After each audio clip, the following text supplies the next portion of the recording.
غسل کرنے کا صحیح طریقہ۔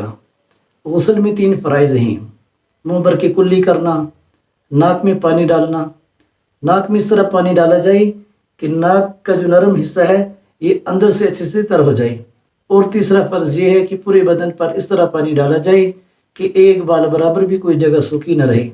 اگر بدن میں ایک بال کے برابر بھی کوئی جگہ سوکھی رہ گئی تو غسل ادا نہیں ہوگا۔ یہ تو فرائض ہیں۔ اگر کوئی جنبی شخص چلتے ہوئے دریا کے اندر گر گیا اور اس نے اچھے سے غوطہ لگایا اور باہر نکلا اور اس کے بعد اس نے کلی بھی کر لی اور ناک میں پانی بھی ڈال لیا، اس کا غسل ادا ہو جائے گا، لیکن اس کو غسل کا ثواب نہیں ملے گا۔ غسل کے ثواب کے لیے نیت کرنا ضروری ہے۔ یہ تو فرائض ہیں۔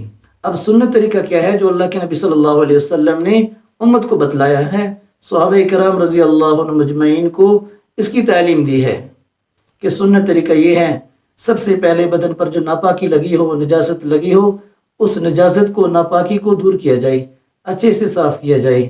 اس کے بعد استنجا کیا جائے۔ استنجا کرنے کے بعد مکمل وضو کر لیا جائے۔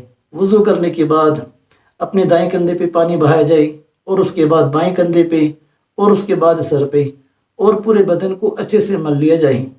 اللہ کے نبی صلی اللہ علیہ وسلم صحابہ کرام رضی اللہ عنہ مجمعین کو بیری کے پتے استعمال کرنے کا مشورہ دیا کرتے تھے، کیونکہ اس وقت بیری کے پتے اس لیے استعمال ہوتے تھے کہ بدن پر جو میل کچیل لگی ہو اس کو صاف کیا جائے۔ لیکن آج ہمارے پاس اسباب میسر ہیں جیسے صابن، شیمپو وغیرہ، تو ان کو بھی استعمال کر لیا جائے۔